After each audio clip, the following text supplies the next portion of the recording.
Hello dear students, welcome to सावरन classes.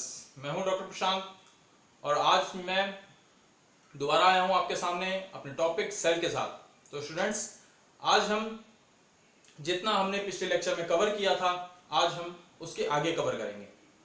तो students, मैं आपको एक छोटा सा रिकैप देना चाहूंगा अपने पिछले लेक्चर का। हमने अपने पिछले लेक्चर में क्या क्या देखा था। हमने अपने पिछले लेक्चर में सेल की इंट्रोडक्शन देखी, उसमें हमने क्या जाना, उसमें हमने सेल की डेफिनेशंस के बारे में पढ़ा, उसके कुछ डिस्कवरीज के बारे में पढ़ा और हमने सेल थ्योरी के बारे में जाना कि सेल थ्योरी क्या होती है। उसके बाद हमने यूनिसेल्युलर और मल्टी सेल्युलर ऑर्गेनिजम्स क्या होते हैं उसके बारे में जाना।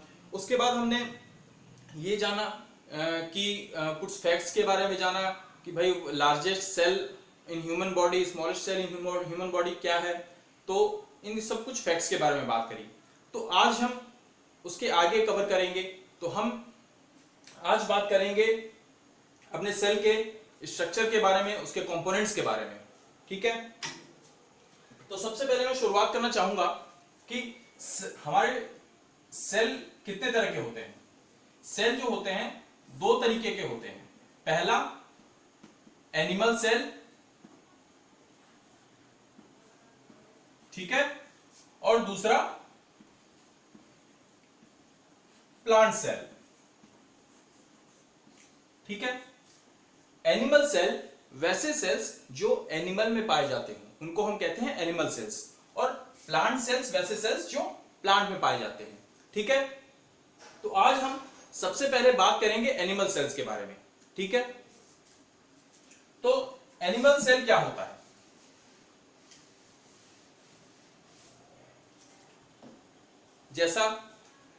जैसे कि हमारी बॉडी है, ठीक है, हमारी बॉडी में अलग अलग फंक्शंस हो रहे हैं, हर उस फंक्शंस के लिए अलग अलग ऑर्गन्स हैं। ठीक है, जो हमें सरवाइव करने में सपोर्ट कर रहे हैं, वो ऑर्गन्स हमें फंक्शंस करने में सपोर्ट कर रहे हैं। ठीक इसी तरह से हमारे सेल जो होती हैं उनमें भी अलग अलग कंपोनेंट्स होते हैं जिनके अलग अलग फंक्शंस हैं। ठीक है, जो उस सेल को सरवाइव करने में और उसके फंक्शंस में हेल्प कर रही है। ठीक है, तो सबसे पहले हम जानेंगे आज एनिमल सेल के बारे में। ठीक है, एनिमल सेल के स्ट्रक्चर के बारे में और उसके कंपोनेंट्स के बारे में कि कैसा वो दिखता है एनिमल सेल। तो जैसा कि आप ये डायग्राम देख सकते हैं, ठीक है, ये क्या है, ये एक एनिमल सेल का डायग्राम है। ठीक है, तो मैं आज आपको ये एनिमल सेल का डायग्राम पूरा डिस्क्राइब करके बताऊंगा, इनके सारे कंपोनेंट्स के बारे में बताऊंगा। ठीक है, तो what is the main components of animal cell. Animal cell के मेन कंपोनेंट्स क्या क्या हैं।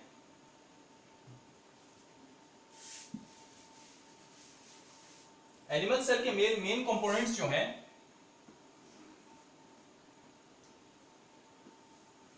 न्यूक्लियस, ठीक है, दूसरा है साइटोप्लाज्म,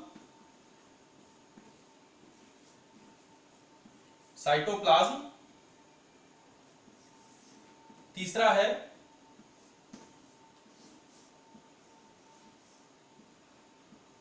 प्लाज्मा मेम्ब्रेन,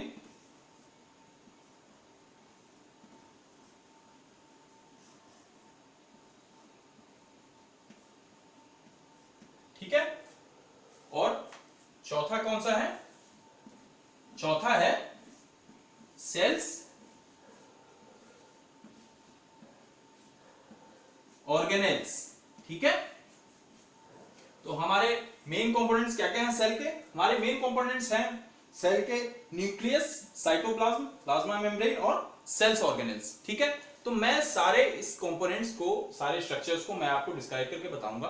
ठीक है, तो आज मैं आपको सारे कंपोनेंट्स और जितने भी स्ट्रक्चर्स होते हैं सेल के उसके बारे में एक शॉर्ट इंट्रोडक्शन दूंगा।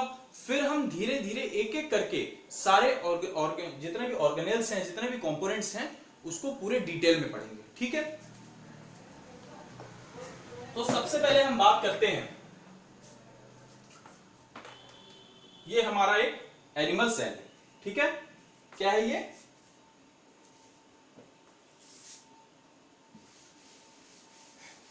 ये है हमारा एनिमल सेल।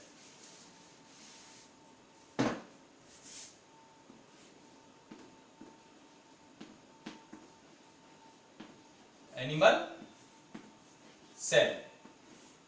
ठीक है, तो सबसे पहले हम शुरुआत करते हैं इसके आउटर से। तो ये आउटर मोस्ट कवरिंग है, ये क्या है? Plasma membrane. ठीक है, ये क्या है? Plasma membrane. ये जो आउटर मोस्ट कवरिंग है, ये है, इसका नाम है प्लाज्मा मेम्ब्रेन। इसको हम सेल मेम्ब्रेन भी कहते हैं। ये क्या है? ये outermost covering of the cell है। ठीक है, ये बहुत थिन मेम्ब्रेन होती है जो क्या करती है, कुछ मटेरियल्स को परमिट करती है इंटर और एग्जिट के लिए। ठीक है, तो इसीलिए हम लोग इसको सेलेक्टिवली परमिएबल मेम्ब्रेन भी कहते हैं, क्योंकि ये सेलेक्टिव चीजों को ही परमिट करती है एंट्री और एग्जिट के लिए, सेल्स के अंदर और बाहर। ठीक है, तो ये क्या है? Outermost covering of the cell. ठीक है, उसके बाद हम बात करते हैं न्यूक्लियस की। ये क्या है? सेंटर में न्यूक्लियस। किसी भी सेल का जो मेन कंपोनेंट होता है वो न्यूक्लियस होता है। बिना न्यूक्लियस के सेल नहीं हो सकता। ठीक है, तो न्यूक्लियस क्या है? न्यूक्लियस हमेशा सेल के सेंटर में प्रेजेंट होगा और इसमें ये क्या करता है, ये इसमें छोटे छोटे थ्रेड लाइक स्ट्रक्चर्स होते हैं जिसको हम क्रोमेटिन बोलते हैं। ठीक है, तो ड्यूरिंग सेल डिवीजन ये क्रोमेटिन क्रोमोसोम में कन्वर्ट हो जाते हैं और ये क्या करते हैं, ये अपने साथ जो फीचर्स होते हैं, इनहेरिटेंस फीचर होते हैं फ्रॉम पेरेंट्स टू ऑफस्प्रिंग, उसको कैरी करते हैं in the form of DNA. ठीक है, तो ये हमारा न्यूक्लियस है। इसके आउटर में ये जो देख रहे हैं आप, ये क्या है? ये है न्यूक्लियर मेम्ब्रेन। न्यूक्लियर मेम्ब्रेन ये क्या है? आउटर में इसकी outing covering nuclear membrane. Animal cell में ये एक न्यूक्लियस के चारों तरफ एक मेम्ब्रेन होती है जिसको हम न्यूक्लियर मेम्ब्रेन कहते हैं। ठीक है, इसमें छोटे छोटे पोर्स होते हैं। ठीक है, जिसके थ्रू मटेरियल्स एंटर और एग्जिट होते हैं न्यूक्लियस के बाहर और अंदर। ठीक है, तो हमने जैसे इसमें छोटे छोटे पोर्स होते हैं, ये देख रहे हैं आप, ये क्या है? न्यूक्लियर पोर्स हैं। ये न्यूक्लियर मेम्ब्रेन में छोटे छोटे पोर्स होते हैं। उसी तरीके से प्लाज्मा मेम्ब्रेन में भी छोटे छोटे पोर्स होते हैं जो क्या करते हैं, किसी भी मटेरियल को परमिट करते हैं एंट्री और एग्जिट के लिए। ठीक है, अब हम बात करते हैं ये जो इस न्यूक्लियस से सटा हुआ ये जो स्ट्रक्चर आप देख रहे हैं, ये क्या है? Endoplasmic reticulum.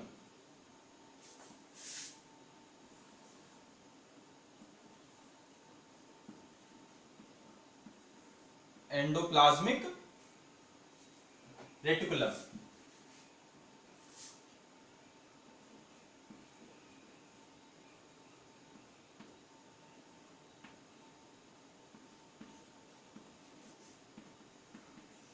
रेटिकुलम। ठीक है, तो एंडोप्लाज्मिक रेटिकुलम जो होते हैं वो दो तरीके के होते हैं। एक तो होता है रफ एंडोप्लाज्मिक रेटिकुलम और दूसरा स्मूथ एंडोप्लाज्मिक रेटिकुलम। तो जब हम इलेक्ट्रॉन माइक्रोस्कोप से देखेंगे तो कुछ एंडोप्लाज्मिक रेटिकुलम हमें रफ दिखते हैं। वो क्यों दिखते हैं? क्योंकि यहां पे एक छोटे छोटे, ये जो आप येलो कलर का देख रहे हैं, इसमें क्या होता है, ये छोटे छोटे ग्रेन्यूल लाइक स्ट्रक्चर, ठीक है, जिसको हम कहते हैं राइबोसोम्स, ये अटैच हो जाते हैं। इसकी वजह से वो एंडोप्लाज्मिक रेटिकुलम रफ दिखते हैं, इसलिए हम कहते हैं इसको रफ एंडोप्लाज्मिक रेटिकुलम। क्या नाम दिया हमने? Rough endoplasmic reticulum. और दूसरा कौन सा होता है? ये है smooth endoplasmic reticulum. Smooth endoplasmic reticulum, ER मतलब एंडोप्लाज्मिक रेटिकुलम। ये मैंने शॉर्ट में लिख दिया स्पेस की वजह से, ठीक है। तो ये क्या है? रफ एंडोप्लाज्मिक रेटिकुलम, और ये क्या है? Smooth endoplasmic reticulum.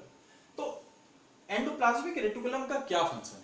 Main function endoplasmic reticulum का क्या है कि ये सेल्स में मटेरियल्स को मूव करने के लिए एक पाथवे प्रोवाइड करता है, ठीक है, एक चैनल प्रोवाइड करता है, मेनली प्रोटीन्स को, ठीक है। जैसे ये जो छोटे छोटे ग्रेन्यूल्स लाइक स्ट्रक्चर इस पे अटैच होते हैं, इसको हम राइबोसोम्स कहते हैं। कुछ ये फ्रीली सस्पेंडेड भी होते हैं, जैसे कि आप देख सकते हैं ये फ्रीली सस्पेंडेड भी होते हैं साइटोप्लाज्म में, ठीक है। तो इसको क्या कहते हैं हम, राइबोसोम्स।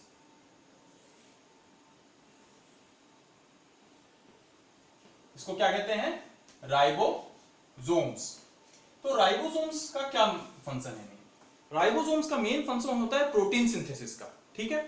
तो राइबोसोम में जो प्रोटीन सिंथेसिस होते हैं, फिर वो एंडोप्लाज्मिक रेटिकुलम के थ्रू, ठीक है, दूसरे सेल्स के दूसरे पार्ट्स में जाते हैं, ठीक है। तो ये हमने जाना कि आखिर एंडोप्लाज्मिक रेटिकुलम का क्या फंक्शन होता है और राइबोसोम का क्या फंक्शन होता है, ठीक है। राइबोसोम प्रोटीन सिंथेसिस में हेल्प करता है, और जो एंडोप्लाज्मिक रेटिकुलम होता है वो एक चैनल प्रोवाइड करता है, मेनली प्रोटीन्स को, ठीक है। और स्मूथ एंडोप्लाज्मिक रेटिकुलम्स जो होते हैं वो क्या करते हैं, वो फैट्स और लिपिड्स में इसके सिंथेसिस में हेल्प करते हैं, ठीक है। अब हम अपने दूसरे स्ट्रक्चर्स की तरफ बढ़ते हैं, ठीक है। ये जो आप देख रहे हैं, ये येलो कलर के ब्लू कलर से ये जो डॉट्स हैं, इनको क्या कहते हैं हम, इनको कहते हैं लाइसोसोम्स, ठीक है। लाइसोसोम्स का क्या फंक्शन होता है? मेनली लाइसोसोम्स जो होते हैं वो एक पर्टिकुलर इसको हम कह सकते हैं कि जैसे जितने भी वेस्ट मटेरियल्स होते हैं सेल्स में, ठीक है, उसको ये इंगल्फ करने का काम करता है। इसमें कुछ डाइजेस्टिव एंजाइम्स होते हैं, ठीक है, जो कि ऑर्गेनिक जितने भी वेस्ट है, ऑर्गेनिक वेस्ट हैं, उनको ये इंगल्फ करता है और सेल के क्लीनिंग का काम करता है, ठीक है। तो हमारे लाइसोसोम का ये फंक्शन है। उसके बाद हम देखेंगे गोल्जी एपरेटस। ये क्या है? गोल्जी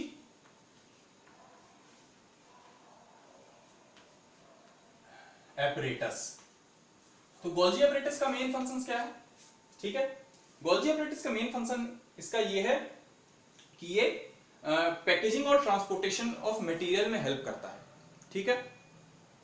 उसके बाद हम जानेंगे ये हमारे हर सेल्स को, हमारे बॉडी को भी फंक्शन करने के लिए एनर्जी की जरूरत पड़ती है, ठीक है। तो हमें एनर्जी कौन प्रोवाइड करता है? ये माइटोकॉन्ड्रिया। कौन प्रोवाइड करता है? माइटोकॉन्ड्रिया। ये सेल के फंक्शंस के लिए एनर्जी प्रोवाइड करता है in the form of ATP. यानी कि what is the full form of ATP? What is the full form of ATP? Adenosine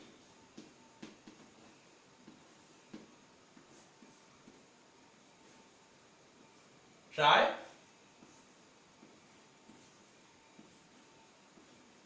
phosphate, ठीक है। क्या फुल फॉर्म हो गई? Adenosine try phosphate. तो ये एटीपी के फॉर्म में सेल्स को एनर्जी प्रोवाइड करता है, ठीक है। उसके बाद हम अपने दूसरे कंपोनेंट्स के तरफ बढ़ते हैं। ये जो फ्री स्पेस देख रहे हैं आप, जिसमें कि ये सारे सेल्स ऑर्गेनेल्स प्रेजेंट हैं, उनको हम बोलते हैं साइटोप्लाज्म। क्या नाम है इसका? साइटोप्लाज्म। साइटोप्लाज्म क्या है? साइटोप्लाज्म जो है ये area bounded by the cell membrane, ठीक है। इसमें क्या होते हैं? इसमें एक्वस फ्लूइड भरा होता है जिसे हम साइटोसोल कहते हैं, ठीक है। और इसमें क्या प्रेजेंट होता है? बाकी जितने सारे सेल्स ऑर्गेनेल्स हैं एक्सक्लूडिंग न्यूक्लियस, ठीक है, उसको हम क्या कहते हैं? साइटोप्लाज्म। तो इसमें सेल में फ्लूइड भरा होता है जिसमें कि ये सारे सेल्स ऑर्गेनेल्स सस्पेंडेड होते हैं। उसके बाद हम बात करते हैं अपने सेंट्रियोल्स की। ये क्या है? सेंट्रियोल्स।